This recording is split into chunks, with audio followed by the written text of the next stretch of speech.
Ladies and gentlemen, welcome back to the 9th and final round of action from my Spring I Am Norm Round Robin event. This is a barn burner of a game. This is basically El Clásico. And the reason for that is that I am playing against Bach No, who is a 13, 14-year-old FIDE master, but he's only 2 rating points lower than me, and he already has 2 I Am Norms, which he just got in back-to-back tournaments, 7 out of 9 and 7 out of 9. Going into this round, he has 6 out of 8, so he needs to beat me with the white pieces. I have 5.5 out of 8, so if I beat him, I win the tournament. So this is a massive game, and I was super excited for it. And I'm going to first take you actually through the opening preparation stage of this game, because it was really fascinating. So he plays d4, and I had about an hour and maybe 30 minutes in a local coffee shop to just prepare for this game. And I really deliberated my options, because he plays knight f3 on the second move, which cuts back a lot of opportunities for me to mess around. The Queen's Gambit accepted line. I don't want to play bishop g4 again, so that's out, and I'm not going to play anything else. And against this, I was thinking to play d takes c4, and try to play a very imbalanced game, but he just plays e3, and the worst part is, he plays this with black too. I just saw him play this line 2 times with black in this tournament, so I don't want to play something that he's gonna know extremely well. So I started thinking, which kind of maybe Queen's Indian should I go for? Should I play a Dutch? Should I play a modern? Should I play e6, knight f3, b6? And I settled on something that I have never played ever in my life, literally online or over the board, and that is the BOGO Indian. So here, black can play d5, c5, b6, or bishop b4. Bishop b4 is an interesting move because normally you put the bishop there to pin the knight on c3. And by the way, just before we get any further into this, some of you are like, well, you shouldn't play openings you don't know. Shush, you're about to witness something incredible. I found his anonymous Chess account and looked through his games there, looked through his games that he played over the board, and I was very confident he was going to play bishop d2 here, which is the main line. The other line is knight d2, which is basically saying that this bishop doesn't make sense here. Black can castle here, play d5, c5, b6. I had something prepared, but bishop d2, and I went with queen e7, defending the bishop, obviously looking to replace it and hit both pawns in case they take you.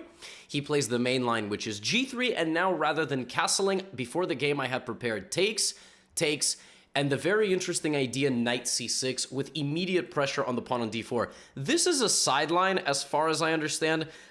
Actually, before I even move any further in this game, I'm going to just tell you just how much of a sideline it is. After the move g3, bishop takes d2 is played like 1/7 of the time. And then once knight c6 happens, we're basically down to about 800 games out of maybe 10,000. So very, a few games. And this is the idea. Once black plays knight c3 covering knight e4, you don't play d6, e5, but rather you play d5 right away and attack this pawn. And white has a bit of a predicament here because there's no convenient way to guard this pawn. So for example, if you take, black just gets very easy development. Bishop f5, castles, white doesn't want that. If you don't take, if you defend it with b3, black goes knight e4 anyway. And now you're getting booted around in the middle, and this is not a position that white really wants. Not to mention the fact that in any line, black will castle and put a rook on d8. So prior to the game here, I had prepared the 3 main lines, which are knight e5, bishop g2, and knight e5, bishop g2, and pawn takes pawn. But you see what I mean when I say that I knew exactly what I was doing, even though I hadn't played this line ever? I just spent an hour learning all the theory of this variation. I was 100% certain it was going to happen, and we got it on the board. And I mean, there's no way in hell he looked at this prior to this game or even before this tournament, because, well, it's an obscure line of a relatively unpopular opening. Most people are playing other stuff nowadays. So takes on c4, and generally white's play here is connected with the move knight e5. So play here will go castles, and then in the game he played e4, but knight e5 is the main line attacking this pawn. Now black takes, and you see kind of white building this pressure with this bishop, and black just hangs on to this pawn. So my prep here ran like 15 to 20 moves deep prior to the game, like a4, trying to go here, a5, rook d1, rook b8, to try to play like bishop d7, and then pressure this. White can play for f4, then there's bishop d7. I had this analyzed to the death, and very quickly while I was analyzing, I'm thinking, what if he goes e4? Because you know he has to win. He has to win to get his norm. He has to win to get the tournament. If he plays knight e5, whether or not he knows it or not, and I don't think he did because he spent a ton of time here, but maybe he didn't want to go for knight e5 because he knows it's basically a draw at the end of the day. But I think he was just caught a bit off guard. The thing about this move is that white will now never win this pawn back, just ever. I mean, it's basically impossible because black will defend it very quickly. And I think white scores like 15%. Black wins 85% of the time that the game gets to this position. So I thought here very briefly, I played rook d8. I couldn't really figure out whether rook d8 or rook b8 was the better option. He played here, and then now I played rook b8. So he can't really make any progress into the position. The worst thing for him, actually, is that if he makes this trade, I can take like this, but the worst part is, in the long run, I can probably even sacrifice my rook. So something like this, and I'm just going to kill him on the light squares. So he cannot give up his light squared bishop if he plays the move e5. And he can't play d5 because, well, you're going to see I played this move in the game, but knight b4. And I'm not just attacking the pawn, I'm using the pawn he gave me against him to plant my knight square in the middle of his position, like Kasparov's octopus knight. So queen e3 is what he plays. I play the move b5. He plays rook e1, and now the ball is kind of in my court.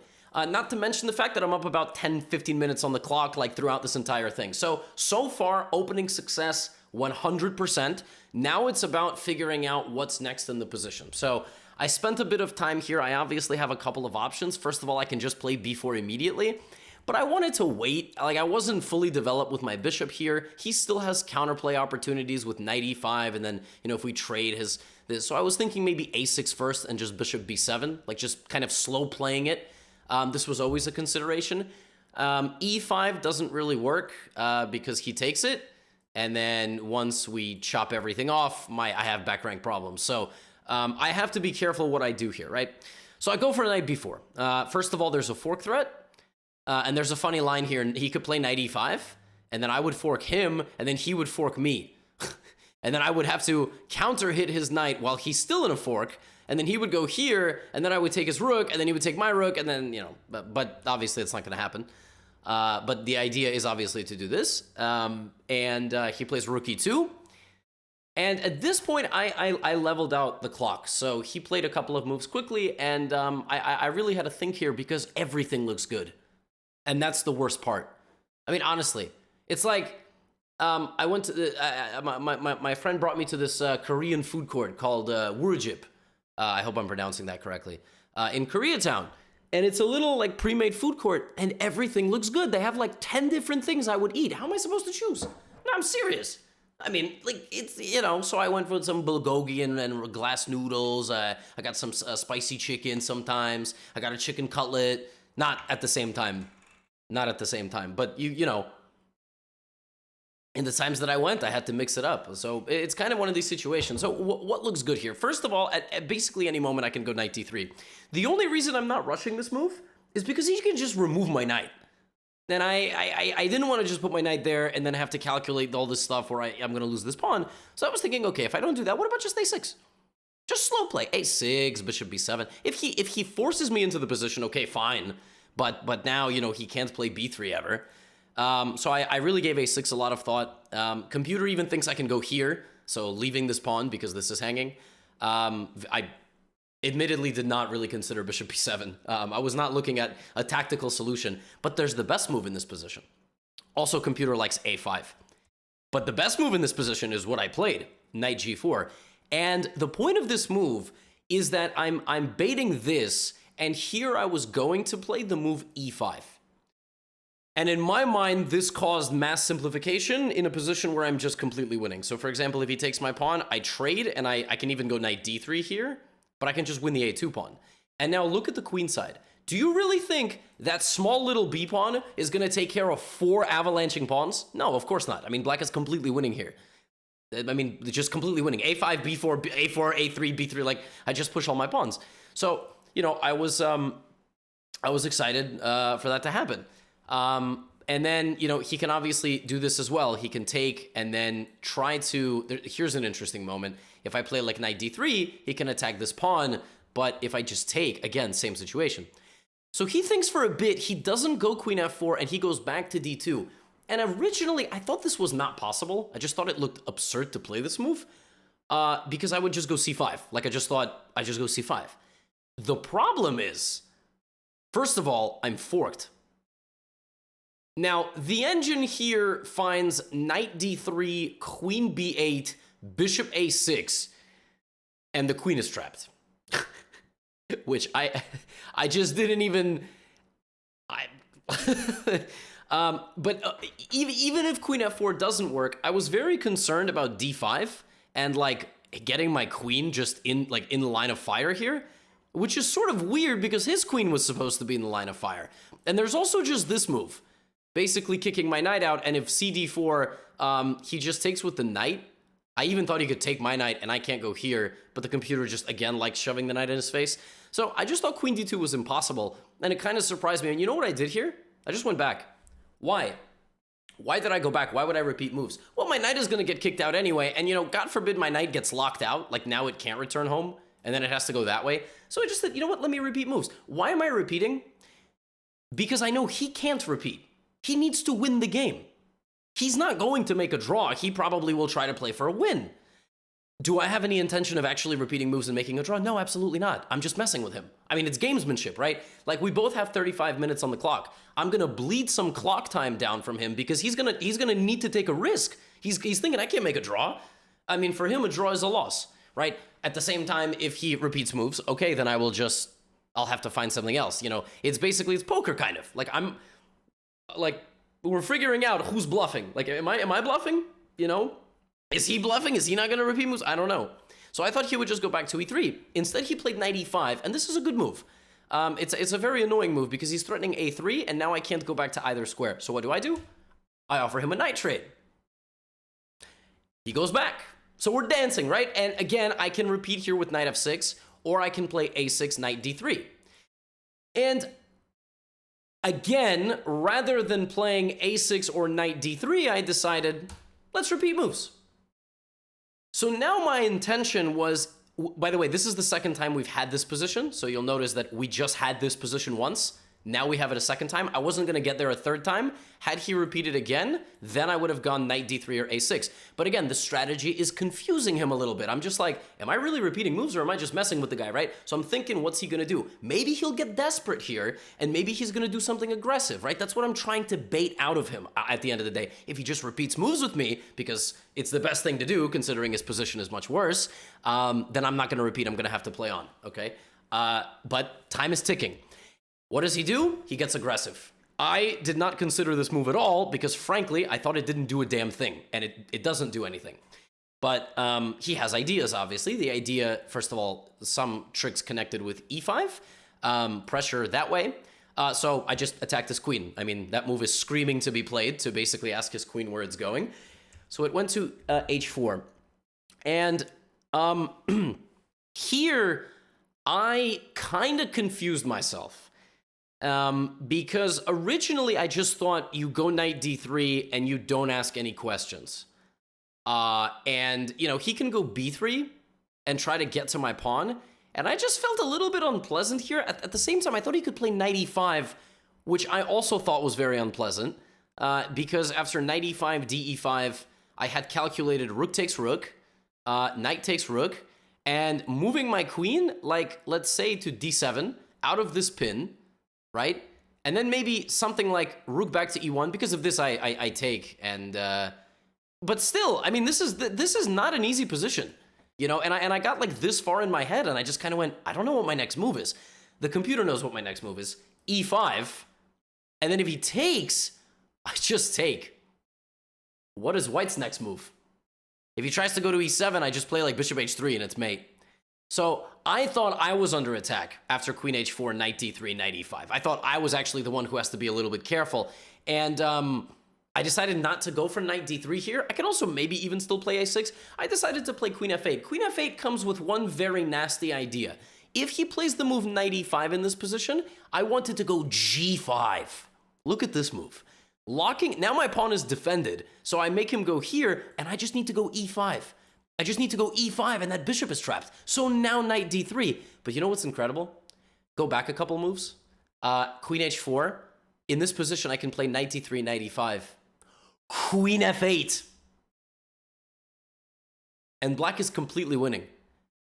Because I'm now threatening a mass trade. So for example, if he plays like a3, I can play maybe even rook takes d4, for example. But like if he forks me, then it's g5 and e5. Look at this. Dynamite striking by the piece that never moved. So I bait him into my position and I make the backwards retreating move. I lure him into the trap. It's incredible. I found queen f8 on its own, but I needed to lure him in with knight e5. I thought I couldn't because he had knight e5. I mean, it's incredible what the computer sees. But I played queen f8, and here he played a move that really shocked me, which is the move g4. I had not seen this coming at all, but my game plan is working. He is, desperate times call for desperate measures, 25 minutes on the clock. My knight is about to get into his position. So he plays the move g4, and it's clear he wants to go g5. Now, I really should avoid the move g5, I thought. The computer likes it and is completely unafraid of his attack. Like, just literally ignores this and plays b4. I would have never played b4 in a million years. Because... And the next thing it does is play bishop b7, hg, knight e4. This is just, I don't know if this is how humans are capable of thinking. At least I'm not capable of thinking this way. When I see g5, in the game I played knight d3, but when I see this, and I see this is hanging, and like knight d3, h4, the last thing I'm thinking about is b4, knight b1, bishop b7. Like b4 maybe, but I mean, yeah, just, I thought I was under way too much of an attack here. That is very scary to do to your own king. So rather than doing g5, I thought I would do knight d3. And he plays the move g5. And probably here is the largest regret of the game for me. Because I thought about taking for a while. And what I had calculated many moves prior was pawn takes, knight takes with the ideas of mate, but my knight is here, right? So takes, but now I can take this pawn. He cannot remove my knight with this pawn because I take his queen, right? But he will, in that position, play the move rook e3, trying to swing and mate me. So that looks really unpleasant. This is all stuff you have to visualize. So rook e3. I need to prevent that by playing e5 with my bishop getting into the game. Then that grants him access to the d5 square to get rid of my knight. And there I need to make a getaway from my king by moving my queen and defending my knight. But then he still has ideas of attacking me. So I calculated that sequence. Takes, here, e5, only move by the way. Otherwise everything is losing. And then here I looked at knight d5. And I thought, well, maybe I move my queen to d8, but then he even has like, rook f3, rook g3. Computer is completely unafraid here. I mean, honestly, just completely unafraid. Rook g3, all this stuff. It doesn't think that there is any attack at all. Honestly, the computer just sits here and is like, there's no attack. Run your king to the middle, let him in. There's nothing here. I have to see 8 moves into the future and correctly evaluate that my king is safe here with the queen on the back rank. I didn't do that. I saw this entire sequence. I saw it, but I was afraid because my king is in the middle. What if I miss something? So I decided, let's go back instead. Let him take us. And now we are going to go king h8 if he ever attacks us. Put the queen and the rook on the file. So his attack is gone. He has no attack anymore. And then I'm going to put my knight on g5 and counterattack him. Okay? And not to mention, folks, I'm still ready with b4 at any moment. So check, queen g7, he takes, my rooks are hanging, and here I play bishop d7. I played bishop d7 instead of bishop b7 because I really wanted to move my rook here, and I can't do that. And also, bishop d7 prevents knight a4. So I thought, bishop d7, this is prevented, and my pawns will kind of keep moving. This actually was like a perfect plan, except for one move by white. White is completely lost in this position and has absolutely no way of defending himself, except for the move my opponent proceeds to find. We both have about 15 minutes here. Incredibly tense game. Last game of the round, all 4 other sections, like a lot of people took quick draws, a lot of people are already done. Battle for first place, or this gentleman's third I am norm is like, is in full force here. Finds the only move, rook e3. giving up his pawn with tempo so that he counterattacks me and now will be able to swing the rook over and attack me before I have a chance to counterattack him on the queen side. Only move, rook e3. It's not that I had missed this move, it's just I didn't realize its power in this line because I just told you, remember in the other variation to come attack me? I mean, I knew this move was always possible, but I missed a hidden idea behind rook e3, which you're about to find. So I play rook c8 here with the idea of kicking out his queen and then that way getting behind my c-pawn. So the c-pawn will be the one marching forward. He plays queen a5. He doesn't take my bait. And then here I can take b2, but I thought this was silly for some reason. Like I thought it made more sense to do this first, considering that was always my plan. And I just played b4, and I missed the hidden idea behind rook e3. I just completely forgot about this. He goes this way. I mean, his position somehow, as I try to push my assets on the queen side, which I've had the entire game, this is the pawn that he gave me, his center is super solid. And like, this has to work. I have to get through or I lose the game because my king is weak. I took a risk, okay? So I play knight takes b2. He goes here, I come back, and I thought here he was gonna go knight e5, you know, setting up this. He plays, once again, the only move to try to secure any advantage here, which is not knight e5, but the backwards move, knight e1. I did not think that he needed to play knight e1. I was only thinking moving forward, pressuring me, and creating a threat of rook g3. Now I am in trouble. I did not want to play knight g5 in this position because I thought rook g3 was extremely annoying with the idea of h4. Computer here finds e5, which what? Knight f, oh my god. Yeah. The point is I threaten this, and if he takes, his rook is hit. Wow. Okay, and the other idea is that if he like defends his knight, I play knight h4. Wow. I mean, I looked at various, but I did not think that that was the idea. That's incredible. Wow, that is very high-level calculation. I'm analyzing this on the fly.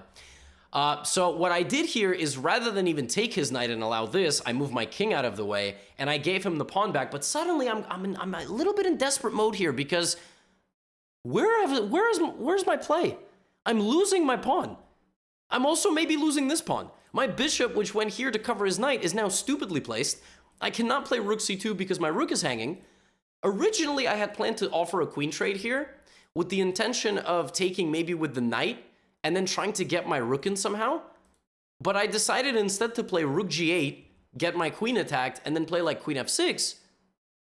But I'm just down a pawn. With like, we both, you know, he has like 8 minutes. I have like, no, he has like maybe 10 minutes. I have like 5. What happened? What? I was up a pawn with a better position. What happened? And I play the move knight g5 with just minutes on my clock. And I'm sitting there going, oh, he's just completely winning. I mean, my idea was like various tricks on e4, maybe h3. He just plays f4 here and he wins. Like I literally have to go back and it's just beginning of the end, right? Like he just, so I'm sitting like, you know, really like dejected, man, he's gonna play f4. And then he reaches for his queen. Then he pulls his hand back. I'm like, oh, damn, he's gonna find f4. Nope, plays queen d2. Like, okay, not what I was expecting. I have to play a quick move, 2 minutes on my clock, bishop c6 attacking his pawn. He defends it, and I'm like, I have no moves. I literally cannot do anything. I have no play.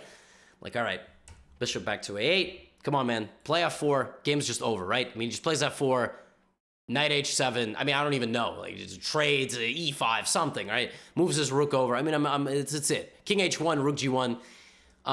But he plays knight f4. And I'm like, okay, you know, I wasn't really expecting that move. Maybe e5. And again, with 1 minute on my clock, I go, oh, this is hanging rook c4. I'm playing for a trick. If he plays e5, I have this move, and I'm attacking his rook. And I play rook c4. I press the clock, and I remember my rook needed to guard this rook because it's not just f4 that kills me. There's this. And I resigned because knight h7, rook g8, king g8, rook b8, and I simply lose a bishop. Actually, it's worse than that. I might also lose my queen. Actually, it's worse than that. I think I just get mated. So, first of all, congratulations to Bach, who just literally got 3 IM norms in a span of 3 tournaments. This dude is like 13, 14 years old. He's 2350 with 3 norms. Obviously going to be an IM. Hopefully will be a GM. And one crazy thing about the move knight f4, it throws away the game. In this position, I can play the move bishop takes e4. I was always looking at various tactics on this pawn, obviously, but this is the only moment it works, and it only works because once the bishop moves, I can sack my queen, which is just absolutely incredible. The bishop is now not covering the king anymore, so this is a fork. And he can't take because he's pinned. If I had found this, there's a chance I actually win this game, because I'm not sure Bach would have the presence of mind. I mean, he's incredibly strong, but I don't know if he would have the presence of mind to make the draw in this position. Like, maybe he would, but he might still continue to play for a win and accidentally, like, somehow, you know, cause a disaster in his own position. But yeah, I was so ready to just lose. The last thing I was thinking of was bishop takes e4. So congratulations to him. And I'm heartbroken. I'm absolutely heartbroken. That's what I wrote to Lucy. The first, I picked up my phone out from the arbiter's table, and I literally just wrote, I am heartbroken. I'm heartbroken because, now I'm not as sad as I was in some of my other games. Like, I've lost games, I've been really sad. But in chess, nothing hurts more than a game where you were winning that you lose. But more than anything, a game where you did everything right. I found the perfect antidote to his opening repertoire. The perfect antidote. He is so solid. I did not want to take unnecessary risk and get myself into a bad opening to try to win this game. I played a main line, okay, a sub-chapter of a main line, and I caught him where he had no prep. This is one of the most well-prepared players in the tournament. Obviously, I think he's probably one of the strongest players in the section. Like, I know he won it, but I mean, in terms of overall, like, we have a GM in the section. I think he's probably top 2, if not currently the strongest chess player in the whole section. Best prepared. And I found a calculated risk I could take. And this game literally came down to, and okay, maybe here I shouldn't have danced around and repeated moves, but it didn't give away my advantage. I baited him into this risk. I did everything right. I saw the line of HG, knight g5, rook d4. And if he didn't give me the pawn, the game would have went on anyway. And I didn't find the critical moments of the game where I could have just taken it over and finished it, and I lost. I did everything right. Time management, opening prep, slowly outplaying him and baiting him into risks, and I lost the game. And I lost 0.7 rating from this tournament, which is not, I mean, you know, break even basically, but this one hurts. This one really hurts. And I feel like you only really build from these games if you're like consistent with training and play. And maybe I will be. I was very happy during this game in terms of opening prep. And I was like, man, it's kind of nice to know your openings extremely well. So maybe I'll carry this into a future tournament. But I got to tell you guys, this one hurt. This one hurt a lot.